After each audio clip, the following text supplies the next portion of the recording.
mon ami Michel Blais, m'a emmené des petits chocolats fondants au beurre, butter crunch, fait à la main. Michel, faut pas que tu fasses ça, check. Plus que la moitié du sac, pas de contrôle. Salut. C'est jeune.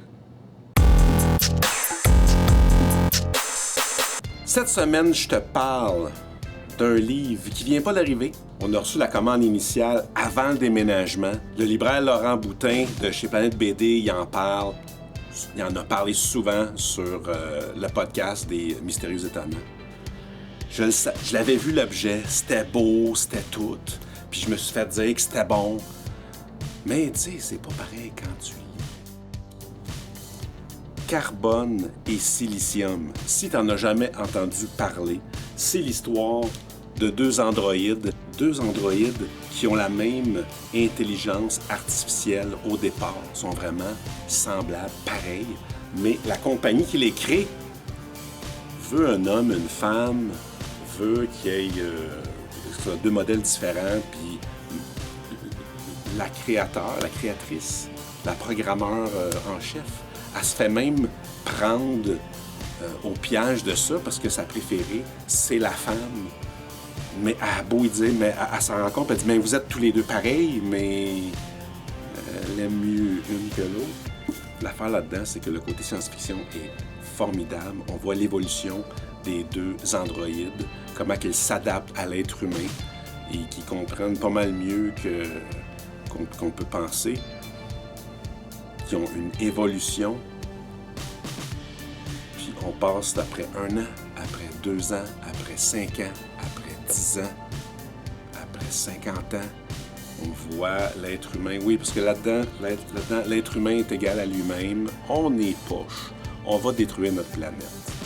La planète se réchauffe. Il y a des guerres. Fait qu'on vit tout ça à travers ça. Eux autres, ils voient l'évolution, ils voient les gens mourir, puis on les suit là-dedans dans leur quête. C'est formidable, c'est visuellement très beau et c'est vraiment... Écoute, j'ai vraiment trippé à lire ça. J'en ai presque plus parce que là, toute la semaine, j'ai dansé alentour. J'en fais venir d'autres, on va en avoir, inquiète-toi pas. Si tu m'appelles, si tu passes demain, on n'a plus, on va en avoir. Mon chum Sylvain de Star Wars Geek Québec, as-tu lu ta copie? Reparle-moi-en, commente. Sylvain l'écoute, je pense, la vidéo assez souvent. C'est à cause des Mystérieux, justement, qu'il a commandé. Merci, Laurent. Merci, les Mystérieux. Alors, voilà. Carbone et silicium. Pendant que je lisais ça, mettons-nous confortable, que je lisais ça, j'ai laissé traîner une couple de BD à la maison pour avoir des comebacks des BD jeunesse que j'ai reçus par mes enfants. Ça, c'était pas très difficile. Ils se l'ont tout arraché, mort et déterré. Un gros succès à la maison, de tous les âges, de tous les sexes. Ça se poursuit.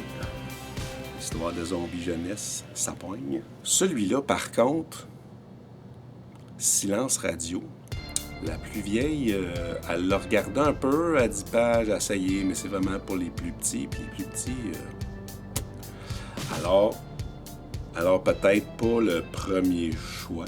J'irais peut-être plus vers un truc comme ça. Sinon, côté américain, le deuxième volume de Year Zero. Beau, bon, pas cher, 10$ US, volume 2. C'est déjà le volume 1, tu le sais, c'est pas cher, c'est bon. Une affaire, le fun, le Future State, que j'ai pas capoté là-dessus, mais Future State Gotham, écoute, c'est proche d'être un manga. Style manga solide, on s'en va dessus vers quelque chose de différent pour cet univers-là chez DC. Ça a bien de la gueule, c'est bien réussi. Et note que si tu fais Amazing Spider-Man, la fin de l'histoire est dans l'annuel.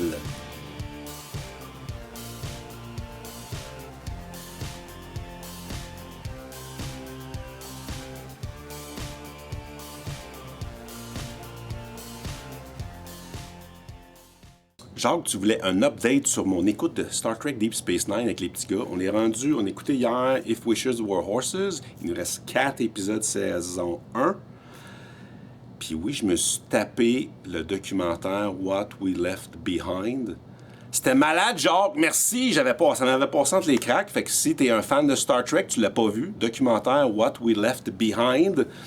Ils font même un épisode. Les écrivains se rassemblent tous des années plus tard. Puis ils font comme s'ils partaient une saison 8. Fait qu'on a un petit bonus là-dedans. C'était vraiment cool.